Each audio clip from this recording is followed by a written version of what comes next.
चला, welcome student. Samarth science academy and creator science academy.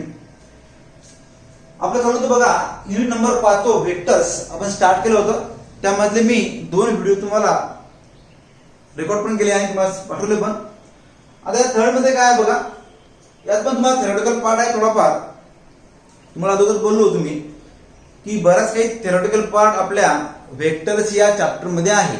बरोबर, काय वेक्टर्स या चॅप्टर मध्ये बराच काही बघा थेरॉटिकल पार्ट आहे. तो पार्ट आपल्याला हळूहळू पुढे पुढे जायचा आहे आणि कंप्लीट करायचा आहे. ठीक आहे ना. त्यामुळे कसं आहे, व्यवस्थित तुम्ही लक्ष द्यायचं आहे याच्यावर आणि व्यवस्थित नोट्स बरोबर लिहून घ्यायचे आहेत. ठीक आहे. होते काय, माणूस लिहून घेते बरोबर, त्याला वाचत नाही. मात्र रोज वाचायचं तुम्ही. ठीक आहे ना. चला मग आता स्टार्ट करूया आपण. पाहा, सांगितलं काय आपल्याला पुढचं part, scalar multiplication of vector. काय आपलं अल्जेब्रा चालू होतं. अल्जेब्रा त्यातलं मी काल तुम्हाला सांगितलं होतं ऍडिशन कशी करायची. त्यात 2 लॉ घेतले होते. ते 2 लॉ कोणते लॉ आपले, पॅराग्राम लॉ आणि एक कोणतं लॉ सांगा बरं, माहिती तुम्हाला सगळ्यांना? सगळ्यात सांगितलं होतं मी कोणते 2 लॉ आहेत. हा, अभ्यास घरी रोज केला गेला पाहिजे तरच तुम्हाला ते आठवेल. आता आठवणार आहे का? नाही. बरोबर आहे का नाही? सोपे सोपे लॉ म्हणतो तुम्हाला, ट्रायंगल लॉ, पॅराग्राम लॉ, ते ऍडिशन कशी करायची, काय करायची सगळं सांगितलं होतं. बरोबर. चला आता उद्या पुढे जाऊया. स्केलार मल्टिप्लिकेशन ऑफ वेक्टर काय बघूया. आता स्केलार मल्टिप्लिकेशन ऑफ वेक्टर म्हणजे काय पहा. लेट एम, कोणता एम? कॅपिटल एम आहे. Capital M is any scalar and vector A is any vector. काय? Vector A is any vector, then m vector A, capital M into vector A is called as scalar multiplication. आता पहा, अगोदर आपण बघितलं होतं की scalar multiplication म्हणजे काय. मागच्या चॅप्टर मध्ये बघितलं होतं की फक्त एकाच व्हॅल्यूनं तुमच्या पुढच्या सगळ्या व्हॅल्यूला, पुढच्या पूर्ण ब्रॅकेटला मल्टिप्लाय करणे म्हणजे स्केलार मल्टिप्लिकेशन म्हणतो आपण. सिंगल एका व्हॅल्यूनं मल्टिप्लाय करणे. बस सेम कंडिशन इथं आहे. सिंगल एक व्हॅल्यू आहे, त्या स्केलर ए ला जो तुमचा आहे वेक्टर ए आहे त्याला मल्टिप्लाय करायचं सिंगल एम न. बरोबर, कशानं? सिंगल एम न. तो असतो आपला स्केलर मल्टिप्लिकेशन ऑफ वेक्टर.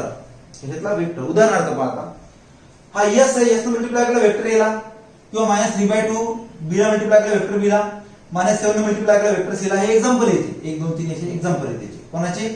या स्केलार मल्टिप्लिकेशन ऑफ वेक्टरचे. बरोबर, तर ते काय व्यवस्थित तुम्हाला. स्केलार मल्टिप्लिकेशन म्हणजे काय? एका सिंगल व्हॅल्यूने मल्टिप्लाय करणे. बरोबर. सिंगल व्हॅल्यूने मल्टिप्लाय कोणाला करायचं, काय करायचं हे सगळं तुम्हाला माहिती पाहिजे. यस सिंगल आहे, या वेक्टर ए ला मल्टिप्लाय केलं. -3/2 सिंगल आहे, वेक्टर बी ला मल्टिप्लाय केलं. -7 आहे, वेक्टर सी ला मल्टिप्लाय केलं.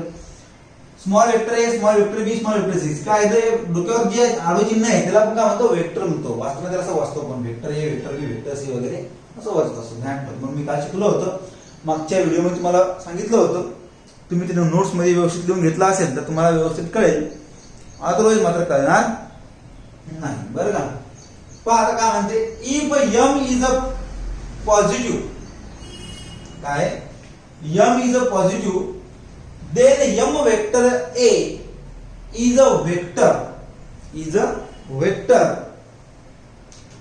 whose magnitude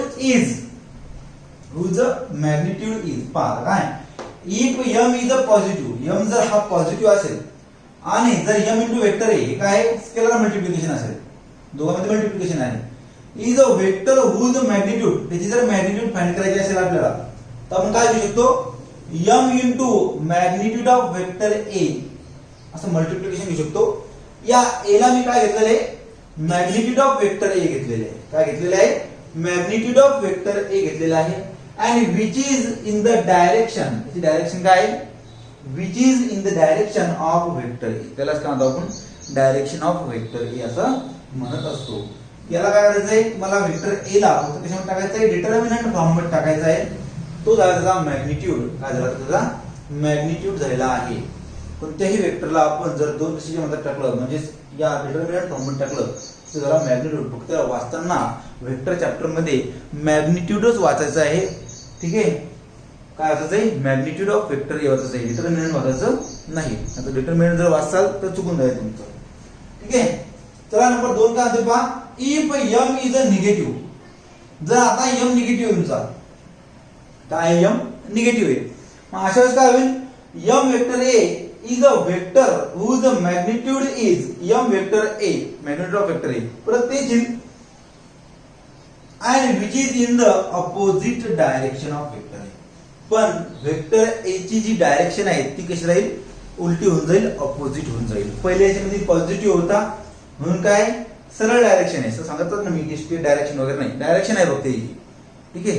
पण ह्याच्या विरुद्ध डायरेक्शन राहील कोणाची, या निगेटिव्हची, बरोबर. जर समजा या साईडला धरला आणि जर एम निगेटिव्ह असला तर तो कुठे जाईल, या साईडला जाईल असं, ठीक आहे. अपोजिट डायरेक्शन होऊन जाईल त्याची. थर्ड नंबरचं पहा काय म्हणते तर if m is equals to 0 आहे, काय आहे m इज इक्वल्स टू 0 आहे, मग m 0 आहे तर m vector a is a 0 vector. म्हणजे काय आहे m न मल्टिप्लाय करायचं काय होऊन जाईल, वेक्टर 0 होऊन जाईल. तुम्हाला सगळ्याला माहिती आहे कोणत्याही व्हॅल्यूनं 0 ला मल्टिप्लाय करा किंवा कोणत्याही व्हॅल्यू सोबत 0 मल्टिप्लाय केलं तर उत्तर काय द्यायचं, 0 ची.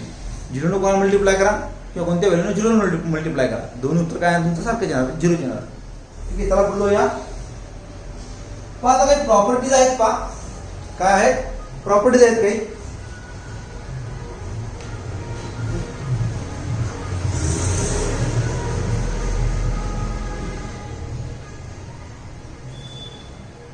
त्या प्रॉपर्टी आपल्याला बघायच्या आहेत.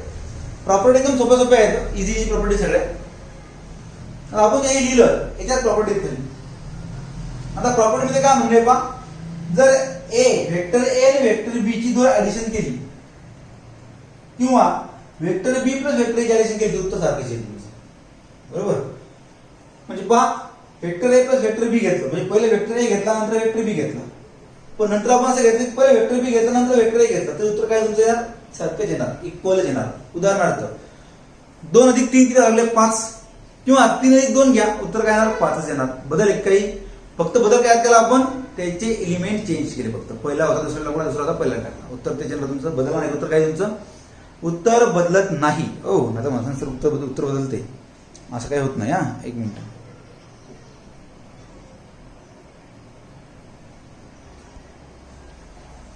उत्तर नाही बदलणार. हा चला पुढे जाऊ. आता नंबर दुसरा बघा, म्हणजे vector A plus vector B plus C एका ब्रॅकेट मध्ये आहे. याचं उत्तर आपण असू शकतो vector A plus vector B, vector A plus vector B plus vector C.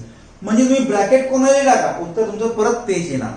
ए घेतला बी प्लस सी ला ब्रॅकेट टाकली, दोघांची बेरीज करून याची संग बेरीज केली किंवा पहिले ए बी ब्रॅकेट मध्ये घेऊन बेरीज केली आणि नंतर तिसऱ्याची बेरीज केली तरी उत्तर तुमचं तेच येणार. उदाहरणार्थ पहा 2 अधिक 3 अधिक 1 याची बेरीज केली आपण, बरोबर.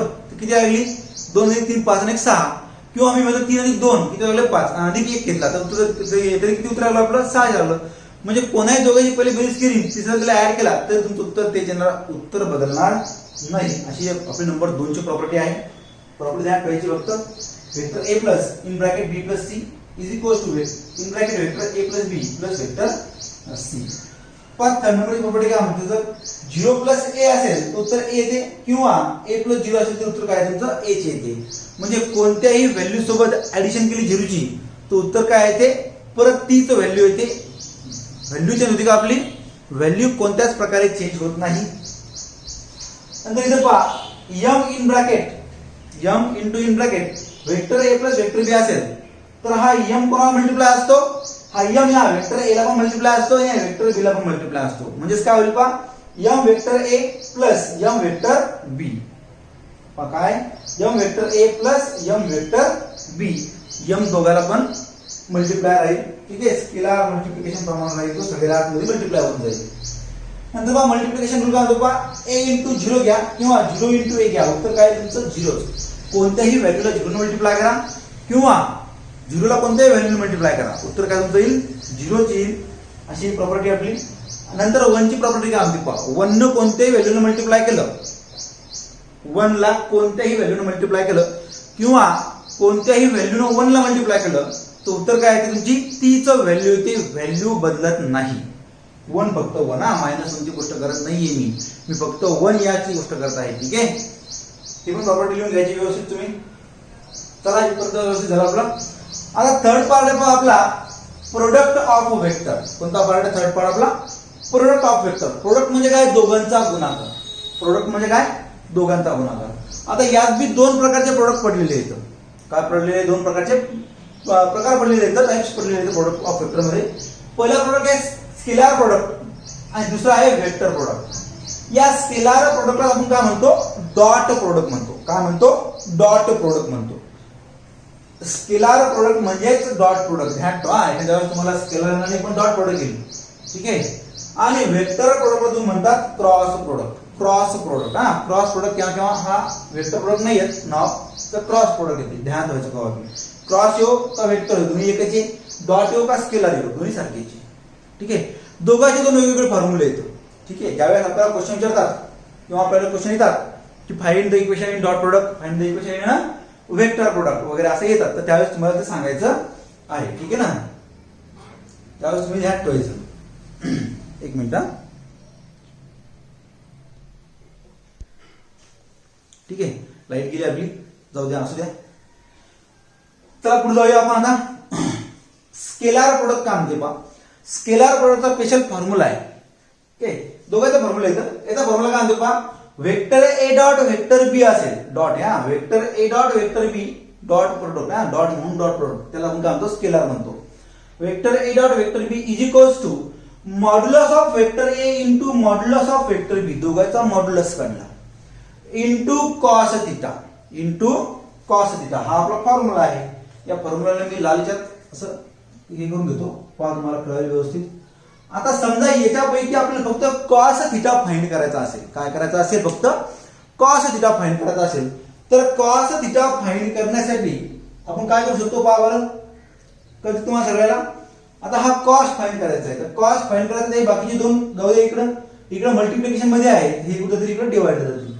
मग vector modulus of vector A into modulus of vector B हे जर डिवाइडला आले तर उत्तर काय? मग आपलं cos theta is equals to vector a dot vector b upon modulus of vector a into modulus of vector b. या प्रकारचं तुमचं काय होतंय? उत्तर येतं. काय उत्तर येतं? cos theta is equals to vector a dot vector b upon modulus of vector a into modulus of vector b. कळलं तुम्हाला? हा तुमचा एक फॉर्म्युला आहे, व्यवस्थित ध्यान ठेवायचं. ठीक आहे ना. याला फॉर्म्युला मी एक ब्रॅकेट टाकतो अशी. ठीक आहे. हे दोन फॉर्म्युले, फॉर्म्युला एकच येतो, फक्त त्याला मी कॉस न डिनोट केलं, इकडे ए डॉट बी डिनोट केलं. ठीक आहे. पहा काय म्हणते, नोट मध्ये लिहून घ्यायचं. नोट म्हणून तुम्ही if vector are perpendicular to each other, जर दोन वेक्टर असतील किंवा वेक्टर परपेंडिक्युलर असतील एकमेकाला, परपेंडिक्युलर म्हणजे काय? एकमेकाला छेदून जाणार आहे, त्यावेळेस vector A dot vector B is equals to उत्तर काय येते? 0 येते. पहा vector A dot vector B, एक काम करते मी याची करून देतो.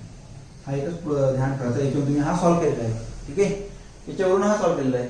याचं काम नाही. पहा दोन वेक्टर जर परपेंडिक्युलर असतील किंवा एक वेक्टर किंवा वेक्टर परपेंडिक्युलर असतील सरळ सरळ, तर त्यावेळेस वेक्टर ए डॉट वेक्टर बी चा गुणाकार डॉट प्रोडक्ट, गुणाकार म्हणजे काय? Dot product. हा काय उत्तर येते? डॉट प्रोडक्टचं 0 येत असते. काय असते? 0 येत असते. फक्त कशामध्ये?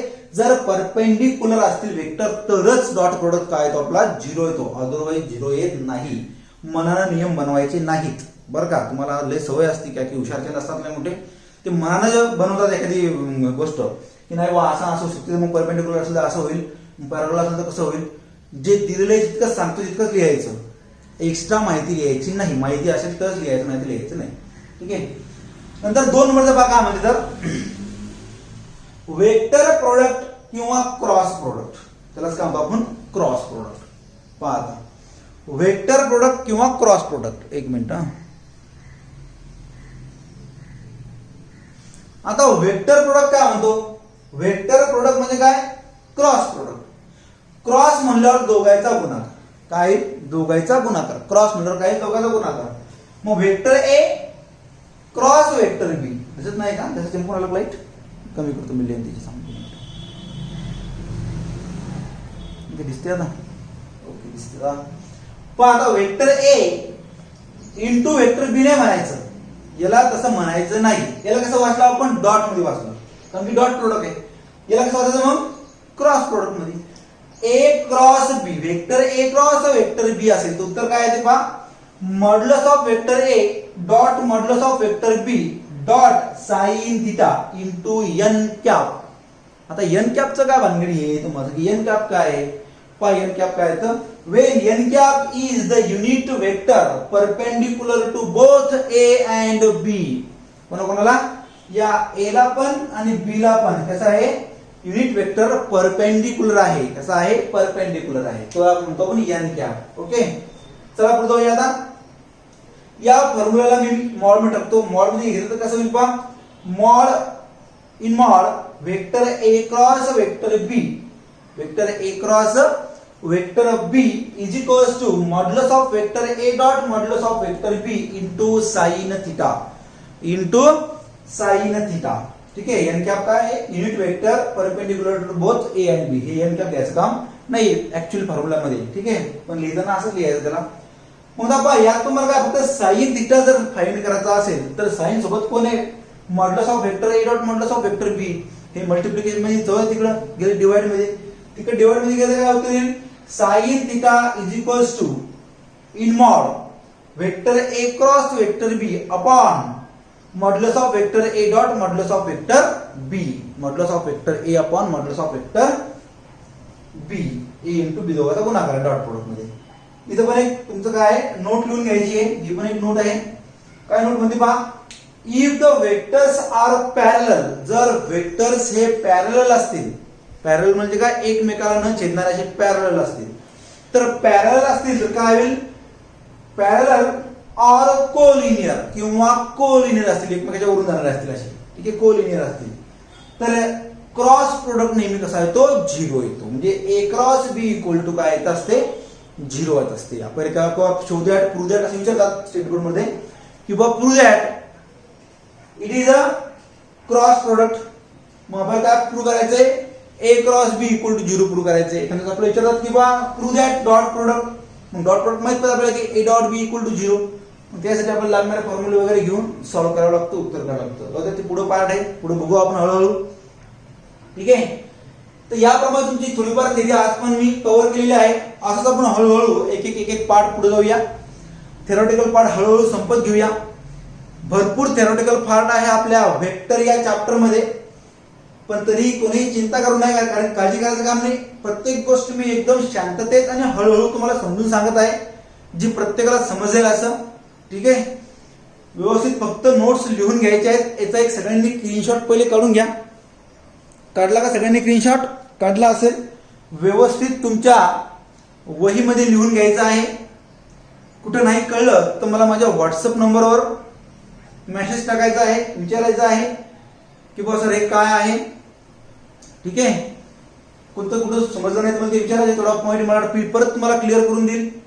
ठीक आहे, आपली एक्सरसाइज सुरू करण्यासाठी अजून टाइम आहे, अजून भरपूर थेरम्स बाकी आहेत. ठीक आहे, थेरॉटिकल पार्ट कंप्लीट झाल्यानंतर आपण लवकरच आपल्या एक्सरसाइज स्टार्ट करूया. ठीक आहे, चला मग आता आजची बस होईल, भेटूया उद्या. Have a nice day all of you. Thank you.